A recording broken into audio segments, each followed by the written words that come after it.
Over the past few decades, bilateral relations between Azerbaijan and Iran have been characterized and marked by a very strange paradox: enormous potentiality, but persistent failure of realizing it due to a number of reasons, including political and wider geopolitical. The 17th meeting of the Joint Commission on Economic Cooperation between the two countries is actually dedicated to, amongst other key priorities, to the cooperation in the fields of transit, energy, connectivity and cultural cooperation.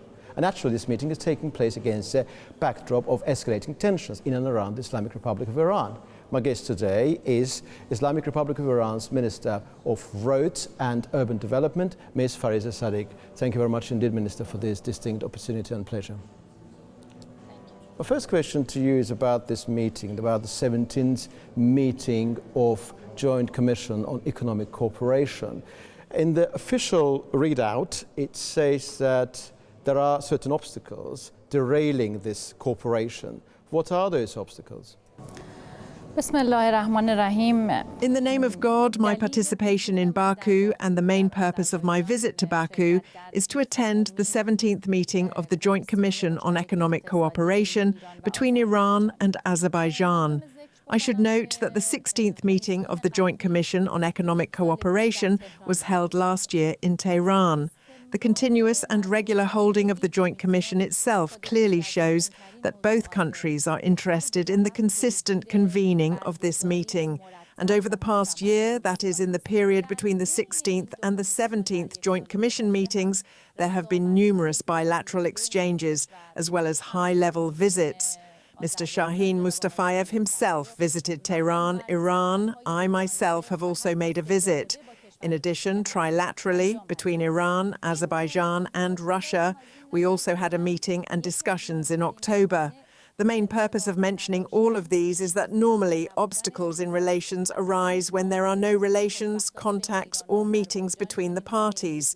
However, we observe that even within this short period, many meetings, visits and sessions have been held. This shows that, fortunately, no obstacles exist, and thus, in fact, there are no barriers between relations and cooperation.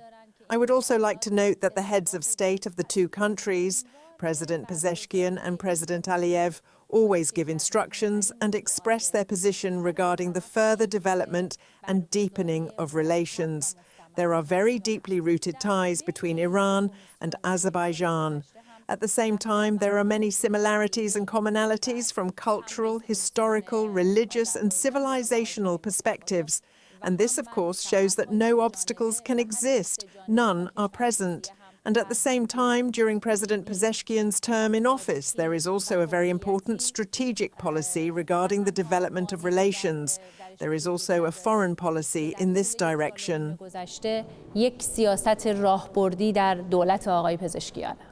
Thank you, Minister. I'm very grateful to you for your answer. What I said during my introduction was that this relationship between Iran and Azerbaijan has always had immense potentiality, bearing in mind their natural, perhaps common interest of two countries, if not states. But that potentiality has not been fully fulfilled. That was the original premise of my question. Let me specifically ask about connectivity. This is a very essential point regarding the Azerbaijani-Iranian dynamics. One very centerpiece of this connectivity is Araz corridor, which is multimodal, entailing road, motorway plus railway. What is the latest stage there when it comes to the implementation of that very connectivity project? ما با کشور آذربایجان پایانه‌های مرزی مشترک Between Iran and Azerbaijan, we have a large number of border crossing points with Azerbaijan, and precisely because they are numerous, I say this, that we have border crossings both by road and by railway. In fact, when compared with neighbouring countries, Azerbaijan is one of the countries with the highest number of crossing points with us. When speaking about these border crossings, there are Bilasuvar, Julfa, Poldasht and also Astara, where both railway and road border crossings exist. At the same time, there is the newly constructed Kalale-Agband bridge, as well as a border crossing point there. The volume of trade turnover between the two countries over the past 2 years has amounted to approximately $650 million.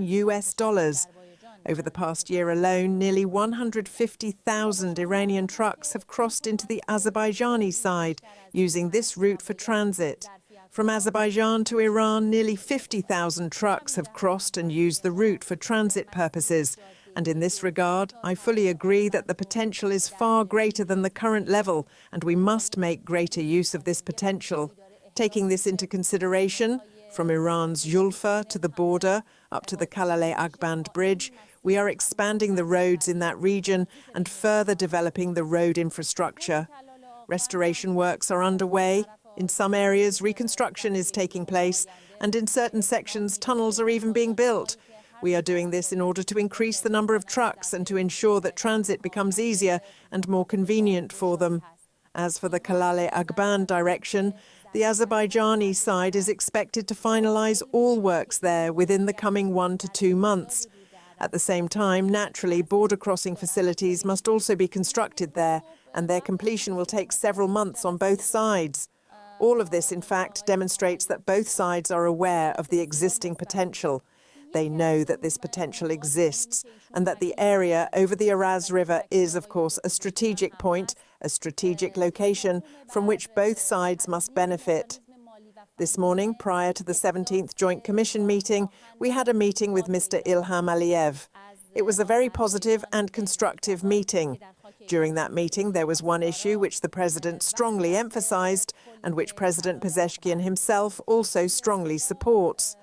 That issue concerns the creation of a financial and technical mechanism through which, using Iranian territory, a railway would be constructed connecting mainland Azerbaijan to Nakhchivan. In short, in response to your question, work related to the Araz corridor is ongoing. Intensive work is ongoing, and we hope that it will become operational in the near future. Thank you very much indeed, Minister. Naturally, Araz corridor is an important part of regional connectivity. It's always good to have options. There's one connection line there, connecting Azerbaijan's mainland with Nakhchivan via Armenia, which is the Engazur corridor. Araz corridor is a second route. It's always good to have options and alternatives there. Let's move to another part of this wider connectivity landscape, North-South corridor. Quite often we hear in the news that the Rasht-Astara segment is being constructed, decisions are being made, but we constantly hear about it, but no news about the actual implementation has emerged yet. What to expect in this particular field? Before speaking about the North-South corridor, I would like to touch upon one issue. I would like to touch upon the Araz corridor once again, and I would like to state that the developments regarding Araz corridor are part of the agreement, arrangement, and an understanding between two friendly, brotherly, and neighbouring countries. But the other corridor mentioned is a development that took place at the initiative of or with the participation of a country outside the region, and these two are, of course, different from each other. The question you raised regarding the North-South corridor is a very important and significant one. Relations between Iran and Azerbaijan are not limited solely to bilateral relations between the two countries. Their impact and consequences manifest themselves across the region. We have spoken about the East-West corridor, of which the Araz corridor is a part. Another issue is the North-South corridor, one of whose links is the Astara-Rasht-Astara route. This route is 160 kilometres in length. Agreements have been reached with the Russian side in this regard.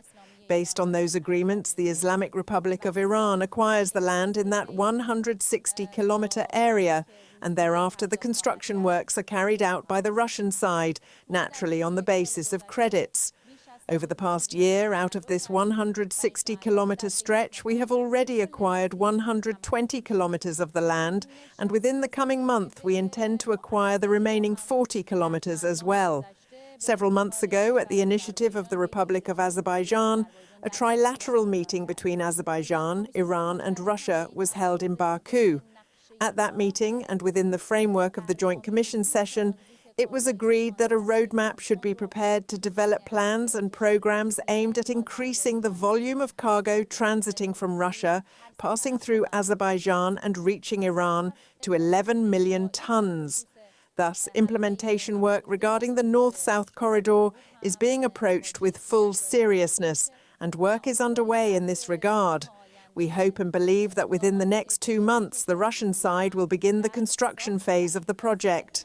ریل انجام بگیره. Thank you very much, and I'm so grateful to you for your detailed answer. Regarding what you said earlier regarding Zangezur corridor being an external imposition, well, it's a bilateral arrangement between Azerbaijan and Armenia, supported by the United States. But Araz corridor is Azerbaijani-Iranian bilateral dimension. And for Azerbaijan, first one is priority, second one is also absolutely vital. The reason why I mentioned it, because of the necessity of having different options in order not to be dependent and reliant on one particular route. One more question, if I may, Minister. You already explained in detail the process, incremental process leading to the fulfillment of North-South corridor. But I know it may be difficult to respond to this question in a clear way, but when will that route will be functional, you think, on the basis of your observations, analysis, and bearing in mind this current speed of what is happening there in terms of the developments on the ground? باز هم در خصوص اون تیکه اول صحبتتون باید بگم. As for the Araz corridor, it has in fact existed for years. It is already being used, including for transit purposes.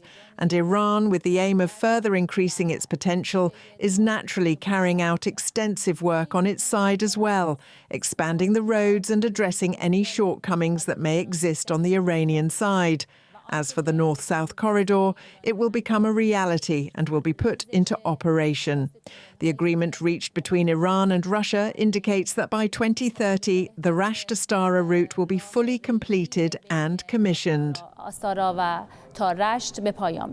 Minister, I'm so grateful to you for your time. And naturally, we understand you are expressing Iranian point of view.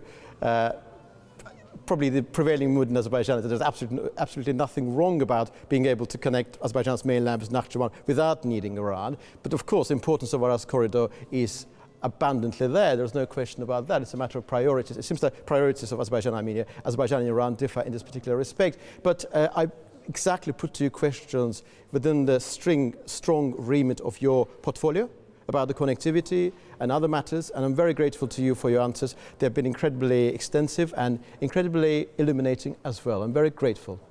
من هم ممنونم و میخوام تاکید بکنم در تمام I also express my gratitude.